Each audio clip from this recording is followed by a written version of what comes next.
और वेद मार्ग ही प्रमाणित मार्ग है। ये मूर्ति पूजा मत करो, ये तुलसी पूजा ना करो। वायर है ना ये बिजली की। जी अब इसमें देखिए करंट है कि नहीं अंदर जी, है, तभी तो बिजली जल। इससे सर्वशक्तिमान है, जी सर्वसामर्थ्यवान है, तो क्या वो साकार रूप नहीं ले सकता? भगवान कहते हैं ना हम प्रकाश सर्वस्व योग माया समावृत। अब भगवान है लेकिन आप भगवान को भगवान नहीं मानते तो भगवान के विग्रह आर्य स्वरूप। समाजी लोग कहते हैं ये जड़ है, पत्थर है, ये हिलता नहीं डोलता। जय श्री कृष्ण, जय श्री राधे।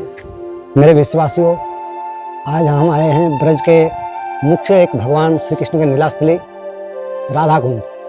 तो राधा कुंड का दर्शन करते करते हमें एक महात्मा जी से मुलाकात हुआ, और ये महात्मा जी शास्त्रज्ञ, विद्वान और महापुरुष है, भगवान को बहुत प्रिय है, और इनसे हम अपने मन के कुछ जिज्ञासा को रखेंगे समाधान के लिए।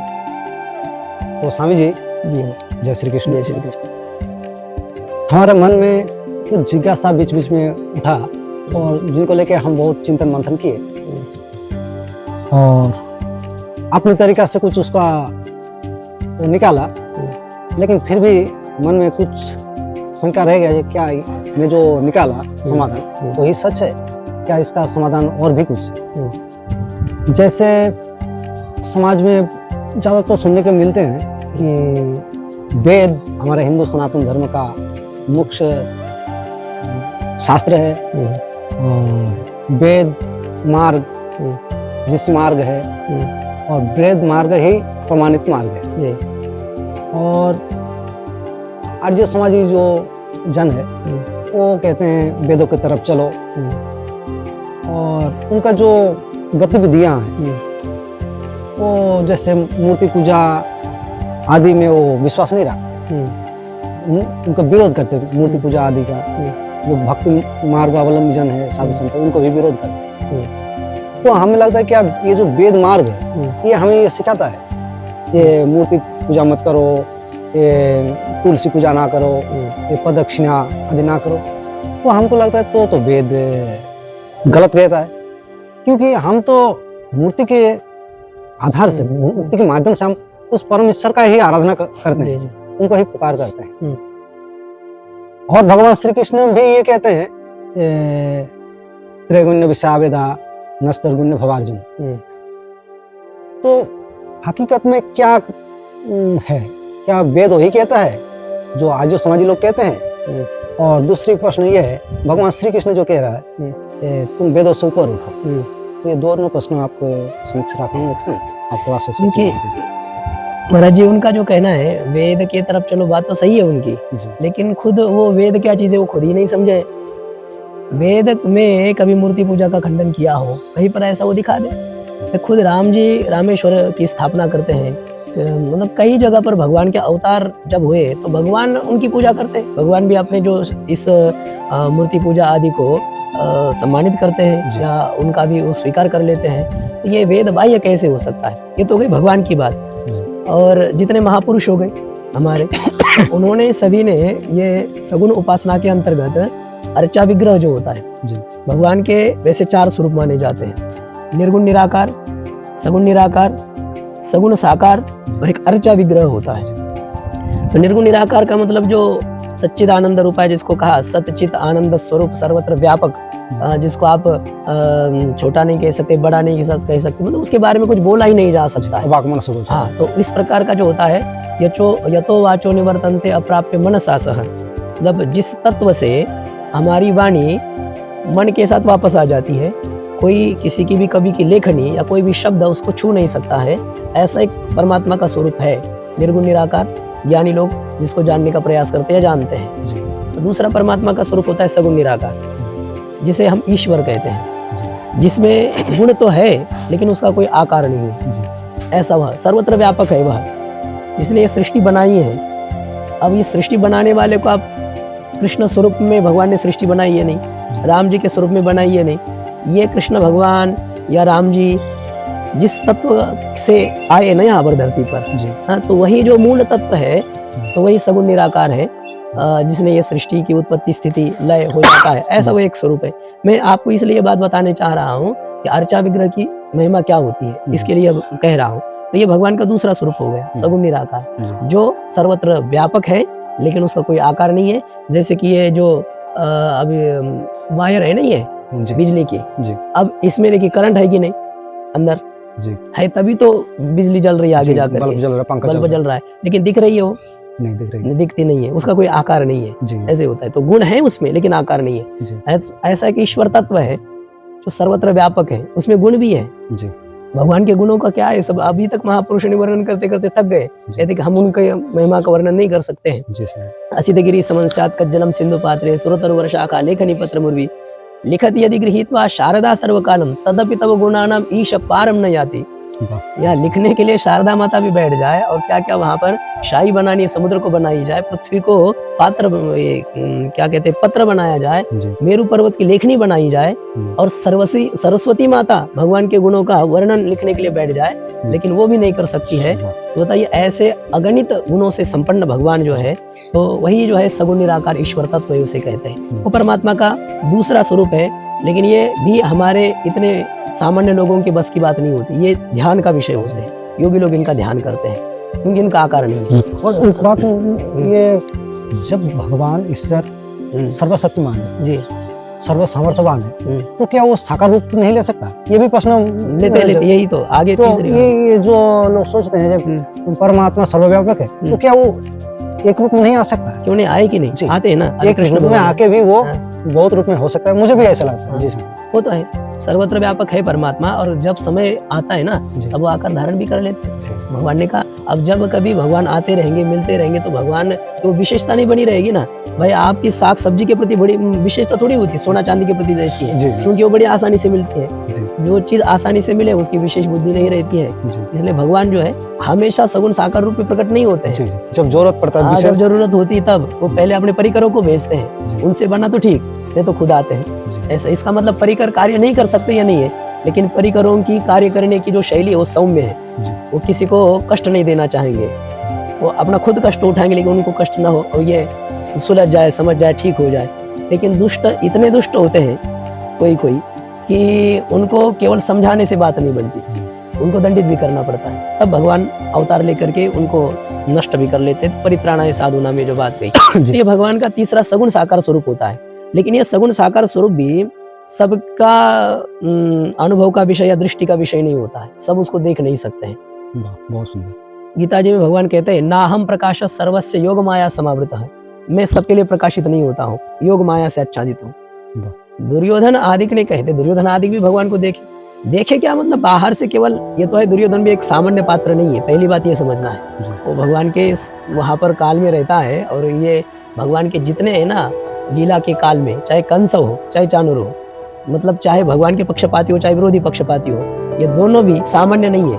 हाँ, ये सब क्या है, एक भगवान का नाट्य मंच पर एक पात्र उनको बनाया गया है। भगवान नायक बने तो एक खलनायक बने, वो सामान्य थोड़ी है।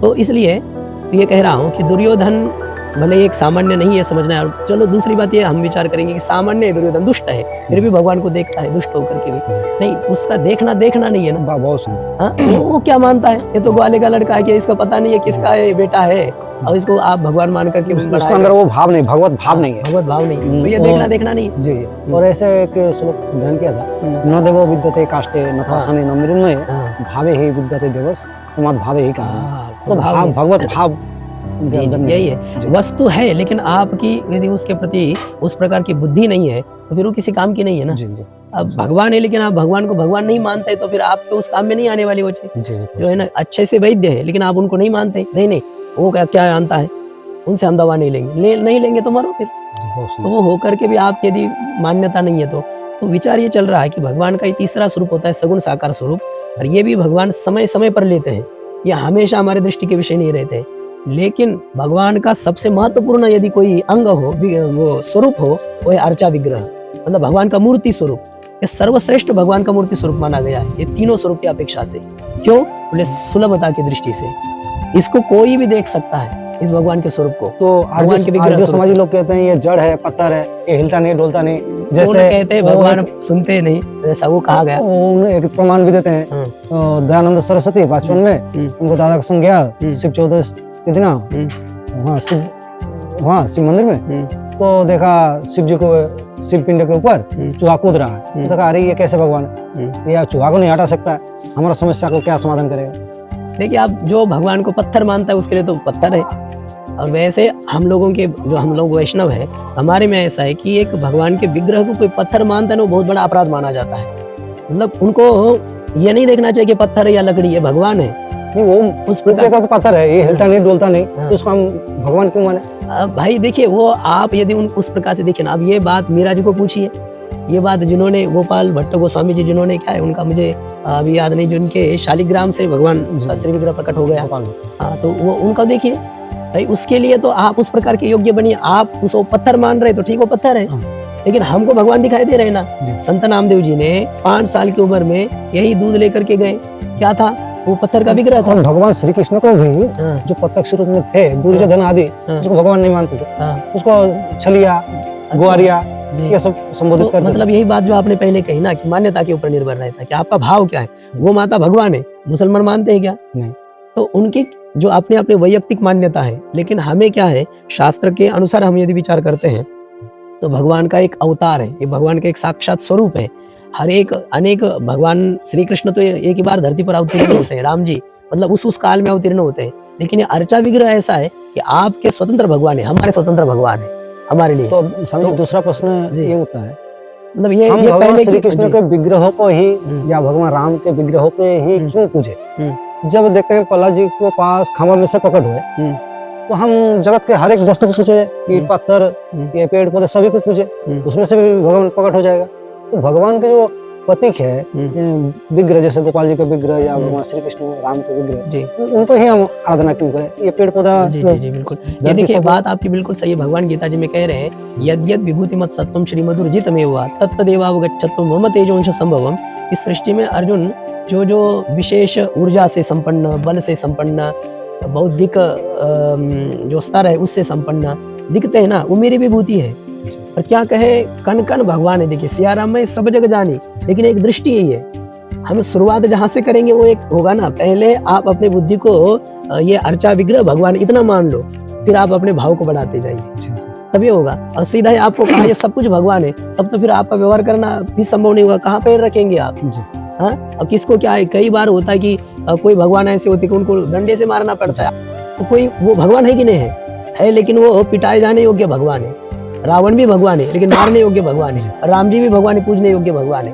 पहले हमको क्या करना है, जो भगवान के विशेष स्वरूप माने जाते हैं, जो शास्त्र कहता है कि हाँ भाई इनकी पूजा करो, बाद में सब भगवान तो ही है, लेकिन पहले एक संतों की दृष्टि से देखिए, जो दिखता है उनको सब भगवान का ही स्वरूप दिखाई देता है। संत तुकाराम महाराज जी जैसे जाते हैं भजन करने के लिए, तो ये बिच्छू चूहा आदि सब इधर उधर हो रहे, बोले ये सब भगवान है। लेकिन हम लोग भगवान कहे और जाए सर्प को छुए, तो फिर वो भगवान डंक मारेगा, क्योंकि अंदर से वो प्रगाढ़ भाव नहीं है। हाँ, उस प्रकार का आपका भाव हो तो ठीक है, सर्प भी आपके लिए भगवान है। ये यदि आपके अंदर से भावना हो ना, तो आपके साथ कोई व्यवहार नहीं होगा। महाप्रभु जी जिस रास्ते से जा रहे जंगल से, सब लोगों ने मना कर दिया कि भाई ये बहुत बड़ा शेर है यहाँ पर, और इसने ये नरम भक्षी है, इसने कई आदमियों को खा लिया है, अब जाओगे तो ऐसे हो। अब महाप्रभु जी जैसे उस रास्ते से नहीं माने और चले ही गए, तो वो तो अपने आवेश में तो आ ही गया, लेकिन महाप्रभु जी के सामने क्या हो गया, नतमस्तक हो गया और नाचने लगा। तो ये भाव होता है कि आपका भाव यदि ऐसा दिव्य हो ना, तो ये तो सब सृष्टि आपके लिए बदल जाएगी। लेकिन पहले महाराज जी ऐसा है कि एक विग्रह में हमें भगवत भाव करना पड़ेगा, फिर हम अपनी कक्षा को बढ़ा सकते हैं। अपने बुद्धि का विस्तार जब हमको करना है ना, पहले कक्षा के छात्र को आपको ये नहीं कितने बड़े बड़े किताब देना है, उसके हाथ में उतना ही देना है। तो इसी प्रकार से हमारे शास्त्र, हमारे महापुरुष कहते हैं कि बेटा अब इसको तुम भगवान मानो, अपने गुरु को भगवान मानो, अपने माता को भगवान मानो, अपने पिता को भगवान मानो, अतिथियों को भगवान मानो, तो गौ माता को भगवान मानो। हम मथुरा वृंदावन आते तो राधे श्याम करने लग जाते हैं, आपकी बात कह रहे हैं, और अयोध्या जाते तो सीताराम जय सियाराम करने लग जाते हैं, जहाँ जाए वैसे हो जाते हैं। तो ये कोई गलत ही ऐसी भी बात नहीं है, सब में हम एक को देखते हैं। ऐसे भाई कृष्ण भगवान वही है जो राम जी है, तो राम जी वही भगवान, सब में हम एक को देखते हैं। ये हमारा हिंदू सनातन धर्म का विशेषता ये है कि सब में हम एक को देखते हैं, तो देखने का प्रयास करते हैं। तो इसलिए संत महापुरुषजन कहते हैं कि पहले शिव विग्रह में मन को केंद्रित करो, वहाँ भगवान को देखने लगो, वहाँ इस श्रद्धा को जगाओ, फिर तुमको पूरा सृष्टि में भगवान दिखने लगेगा।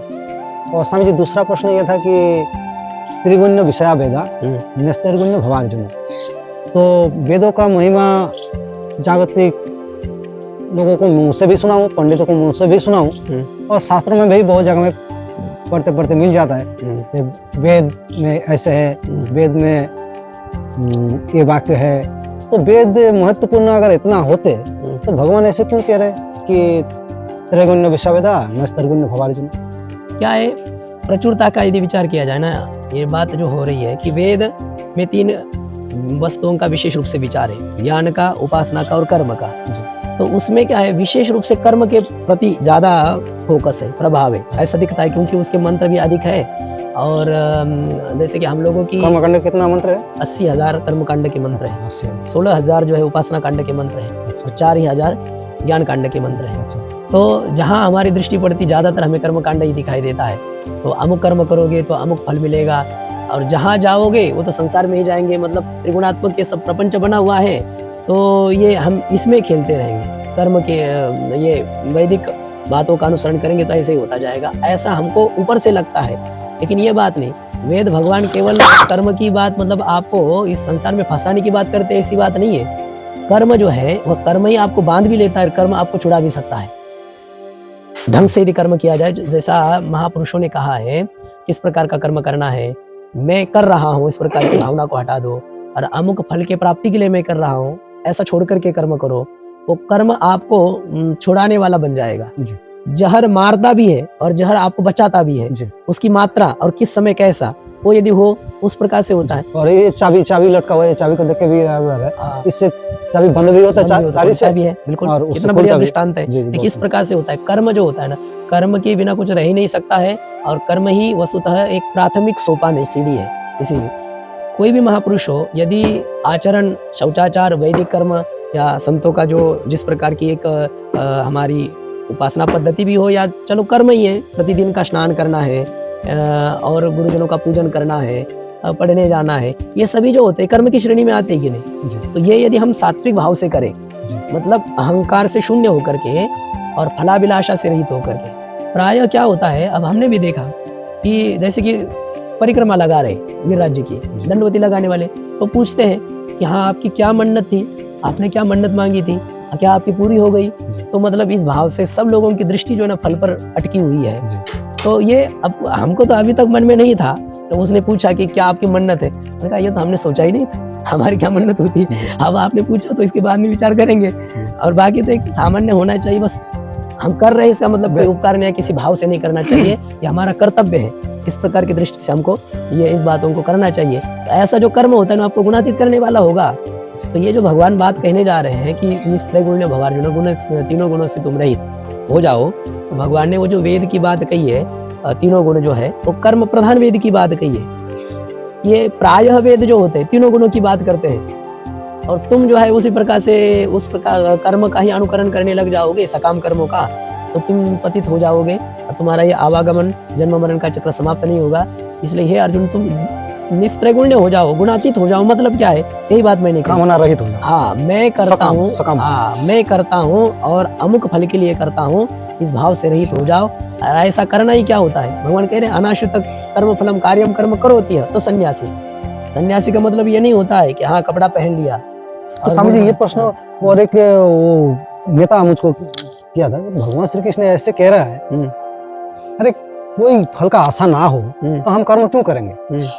फल का आशा ना हो हम मकान बनाए, तो मकान बना क्यों रहे हैं? इसमें रहना है तभी तो हम बनाएंगे।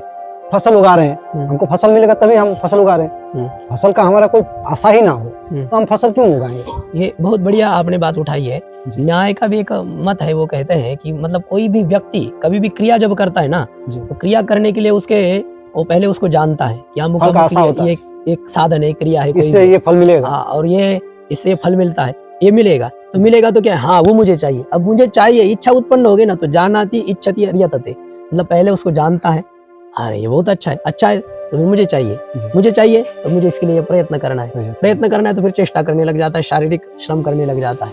तो मतलब हर एक मूर्ख व्यक्ति भी क्यों ना हो, वो ये ऐसा एक न्याय है हमारे इसमें, मतलब कोई अज्ञानी व्यक्ति भी जो होता है ना, वो फल का विचार किए बिना किसी भी कर्म में प्रवृत्त नहीं होता है। और अगर होता है वो मूढ़ा होगा, पागल होगा। नहीं पागल भी नहीं होता ऐसा, उसको पागल भी नहीं होगा। मूढ़ोऽपि न प्रवर्तते, पागल भी नहीं होगा, हाँ। वो भी किसी न किसी भाव में आके प्रयोजन मनुद्दिश्य न मंदोऽपि प्रवर्तते, मतलब प्रयोजन का विचार करके न करके मूढ़ व्यक्ति भी प्रवृत्त नहीं होता है। छोटा सा बच्चा को भी कहता बेटा जाओ माचिस का वो डिब्बा ले आओ, तो कहता क्या दोगी मैया, तो उसको भी प्रयोजन है। ये तो बात आपने अच्छी उठाई कि प्रयोजन के बिना यदि हमारी कोई क्रिया में प्रवृत्ति नहीं हो सकती है तो भगवान हम क्यों कह रहे हैं? निष्काम कैसे हो जाएंगे। भगवान कह रहे हैं। हाँ देखिए बात कामना इसका से रहित होकर कर्म इसका करो। उत्तर क्या है, इस प्रकार से है, कामना जो होनी चाहिए वो संसार की कामना हो तो वो बाधक है। भगवान की प्रेम की प्राप्ति हो जाए, भगवान का सानिध्य मिल जाए, या महापुरुषों की संगति प्राप्त हो जाए, इस कामना को कामना नहीं कहा जाता है। मतलब ये यदि हमारा लक्ष्य हो ना, अब ये भी कैसे रहेगा, ये कैसे रहेगा तो संतों के साथ साथ रहते रहते हमको पता चलेगा कि भाई सांसारिक जो फल होते हैं ना, जो दिखता है बहुत संपन्नता है, या बहुत उसका ऐश्वर्य है, इसका कोई मतलब नहीं है। कितने राजा महाराजा चले गए, क्या रहा उनका, कोई नामो निशान नहीं रहा। इसलिए वस्तुतः फल है ही नहीं, ये बेकार के हैं। इसलिए हमको तो ऐसा फल पाना है कि जिसके पाने के बाद कोई पाना बाकी नहीं रहता, ऐसा फल हम पाएंगे। तो उस ऐसे फल के प्राप्ति के लिए हमें करना है, और उस फल के प्राप्ति के लिए करना, मन में कामना जो इच्छा रखना, उसको वस्तुतः कामना नहीं कहना है। एक कामना शब्द सा सामान्य अर्थ तो यही होती चाह, लेकिन चाह में अब दो प्रकार हुए, एक सांसारिक चाह, एक आध्यात्मिक पारमार्थिक चाह। जी जी जी। यदि हम भगवत प्राप्ति के अनुकूल, ये भगवान हमारा भगवान नाम में निष्ठा, हमारी भगवान नाम में निष्ठा हो जाए, और हमें संतों का संग मिल जाए, हमें सच्छास्त्र का श्रवण करने की प्रेरणा मिल जाए, ऐसा कुछ यदि हमको मिलता है, ये यदि मन में विचार है, ये चाह है, इसको कामना नहीं कहा जाता है। बहुत तो सुंदर, इसलिए बहुत सुंदर। चैतन्य चरितामृत में एक स्वामी जी वो है, उक्ति है कि आत्मेंद्रिय प्रीतिवांछा धरे काम नाम, कृष्णेंद्रिय प्रीतिवांछा धरे प्रेम नाम। क्या ये मतलब ये बढ़िया है। खुद के सुख के लिए, खुद सुखी होना है और दूसरे जाए भाड़ में, ये दुख का कारण है, और ये कर्म बंधन बनाता है। और जब दूसरे के सुख के लिए यानी भगवान के लिए कार्य अगर किया जाए, वो बांधता नहीं है और वो दुख उत्पन्न नहीं करता है। और जब खुद सुखी होना चाहेंगे, या हम जैसे स्वामी जी से बात कर रहा हूँ, और बात करते करते हम ये सोचे कि स्वामी जी हमको मान सम्मान, हमारा अगर मन हो स्वामी जी को मुझे मान सम्मान देना है, तो मुझे क्या दुख होगा, नहीं होगा ना। तो ये बात बहुत अच्छा कहा आपने, मतलब भगवान के लिए कार्य करना है, जो भी कर रहे हैं हम, जी जी, जो भी कर रहे हैं। सांसारिक चाह मत रखिएगा। बाकी संतों ने भी मांगा कि नहीं, आप हर एक संतों का चरित्र देखिए, वो भी भगवान से प्रार्थना करते, मांगते हैं, चाहे भले ही उन्होंने ये सब जीवों का कल्याण हो, ये मांगते हैं कि नहीं मांगते। प्रहलाद जी कहते हैं कि नहीं, वो तो उनका श्लोक तो भागवत जी में अलग है, लेकिन जो प्रसिद्ध श्लोक है, सर्वे भवन्तु सुखिनः सर्वे सन्तु निरामयाः सर्वे भद्राणि पश्यन्तु मा कश्चित् दुःख भाग् भवेत् दुःखमाप्नुयात्, तो ये संतों की प्रार्थना है कि नहीं है। तो वो क्यों चाह रखते, फिर वो भी तो सकाम हो गए? नहीं, ये सकाम नहीं है। अपने वैयक्तिक शरीर संसार के लिए, माता पिता आदि का अपने अपने संकुचित परिवार के लिए कुछ चाह रखना, मांगना, तो ये कामना हमको गिराने वाली होती है। आप व्यापक दृष्टि करो ना, वसुधैव कुटुंबकम जैसा कहा है, अहम मम परो वेति गणना लघु चेतसाम चरितानाम तो उदार चरितानाम वसुधैव कुटुंबकम। व्यापक बुद्धि वाले जो होते हैं उनके लिए तो आप सबके लिए कामना करोगे ना, सबका कल्याण हो, सब सुखी हो जाए, अब ये कामना नहीं मानी जाएगी। लेकिन मैं ही सुखी हो जाऊं, मुझे ही सब कुछ मिल जाए, जितना धन दौलत जो कुछ होता है मेरे ही पास रहे, फिर ये गलत है। मतलब आपने को संकुचित नहीं करना है, नहीं, मतलब आपने को संकुचित करना ही दुख का कारण है। आपने को विस्तार करना ही मनुष्य जीवन का वास्तविक लक्ष्य है, उद्देश्य है। तो मेरे विश्वासियों, बहुत अच्छा लगा स्वामी जी से उत्तर सुनकर, और आप सब भी ऐसे संतों के पास जा जाकर अपना मन का जिज्ञासाओं को रखिएगा।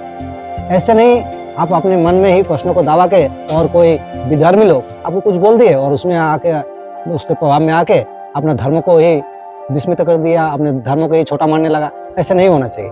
देखिए, हम मस्जिदों में भी गया हूँ, मथुरा में जो बड़ा मस्जिद है ना, वहाँ भी गया हूँ, वहाँ जाके भी मैं वो लोग से बातचीत करके देखा हूँ। तो मैं बोला, मोहम्मद साहब ने आपको नया क्या दिया? तो बोले, भगवान ईश्वर सर्वव्यापक है, निराकार है। हम बोले, वो तो हमारा शास्त्र पहले ही कहा है, हमारा शास्त्र पहले ही कहा है, साकारम नित्यम विद्धि निराकार निरंतरम ये तत्वोपदेशन न पुनर्भव संभव, बहुत भरा हुआ शास्त्र में। लेकिन क्या हम अपने शास्त्र की तरफ देखते नहीं और दूसरे के बातों में आकर अपने धर्म को ही छोड़ देते हैं। हमारा जो हिंदू सनातन धर्म है, ये बहुत व्यापक है, सब कुछ समा जाता है इसमें, सब कुछ है। आप थोड़ा इसको तलाश कर देखिए और अपने शंकाओं को उलझन में ना रखिए, संत महात्मा को जाकर पास जाकर उसका समाधान कीजिए। यही मेरा निवेदन है। आपको आज का वो कैसे लगा, स्वामी जी से चर्चा जरूर बताइए कमेंट करके। जय श्री कृष्ण। जय प्रणाम श्री सर। कृष्ण, जय श्री कृष्ण। बहुत अच्छा लगा आपको जय से चर्चा में।